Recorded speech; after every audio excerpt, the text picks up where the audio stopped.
Hello, BookTube. I have a cool dude bro am reading for you this Friday uh, with a sample of the books that I'm going to read this weekend. And you're going to notice right away it's a very small sample, and there's a reason for that because two of them are behemoths. I have the pictures for them here, as I don't know where in the apartment they are. The first one is James Holland. It's The Allies Strike Back. Let me see if I can get this to go. The Allies Strike Back. This is the second volume in his narrative history of World War II. I love the first volume, so I will be gobbling up this one, and it's something like 700 pages long. And then we have, and then we have The Widowmaker. This is by Yuri Slezkine. No idea. Ask Olive how you say it. It's The House of Government, a saga of the Russian Revolution.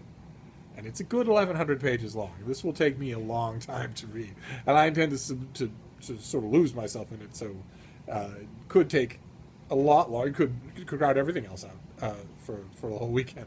Then the next one is this. It was something I've been meaning to get to and haven't. I feel horrible that I haven't done it. It's this. It's Homo Deus by Yuval Noah Harari, who did *Sapiens*, that got praise from everybody in the world, including President Obama. This is his. That was his history of humanity. This is his sort of projected history of where humanity's going. And I think I've meant to read it a few times and just haven't got to it. I think it probably contains a very large amount of nonsense, but I definitely want to read it before any more time elapses. I always come up with reasons not to, and I'm going to take care of that this weekend. And then the last thing I want to show you, the last thing I'll be reading that I have planned, I'll do a lot of other reading, I'm sure, unless the House of Government just pushes everything aside. If it's fantastic as well as being fantastically huge, it might push everything else aside. I'm okay with that. I'll make it up later on. The last one I want to do is by Simon Ings. It's Stalin and the Scientists. It's a 50-year history of science in the Soviet Union, when scientific data and research had to be vetted by political officers who would determine not only the usefulness but also the truth of it. Which, for 20 years after the fall of the Soviet Union, those of us in the West were free to look on that kind of thinking and sort of chuckle because how benighted and authoritarian it was. But the third thing that the Trump administration did when it took office, the third thing on the list, starting as soon as they walked in the door, was tell scientists at the National Environmental Association that they had to submit their findings to a political operative before publication. Any findings, all information, no matter what it is, drainage in the Dakotas, doesn't matter. A political operative needs to read it first and determine whether or not it will be published. So it doesn't really matter what your political leanings are. That is an explicitly Soviet move to control information and to politicize data.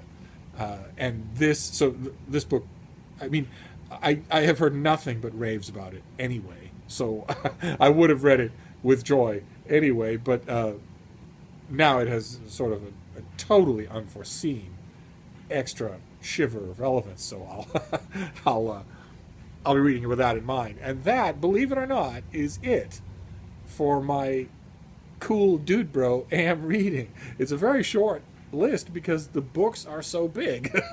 I will, of course, be reading other things. There's a reread that I want to do.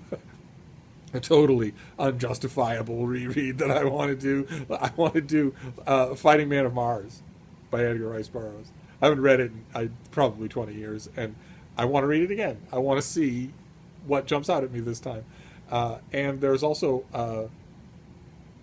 what was it? There's a Sherlock Holmes pastiche novel that I found at the Brattle from 30 years ago, 25 years ago, that I somehow missed when it came out, and I love them. I love Sherlock Holmes pastiche novels, so I will do that. And there'll be books for Kirkus, and I'm doing a roundup of books for Black History Month for the Christian Science Monitor. I'll want to reread chunks of those or all of them, and also one thing that isn't on this list, because I will get to it though if these leave me time. I when I complained the other day in a video that I was looking through the Times Literary Supplement and the London Review of Books, and I saw a book called The Countess in the Tower by Susan Higginbottom, a history of Margaret Pole, the Countess of Salisbury. And you might remember that I rather bratishly saw that and realized that I didn't have the book and kept complaining about that. And it turns out, that a publicity person at Amberley actually watches my channel, so I got the book and in the mail promptly, and now I'm curious to read it. So that might happen too. But first, the war, the Russians, and the future. So that'll be that for now, and I'll be back later, dudes. Thank you.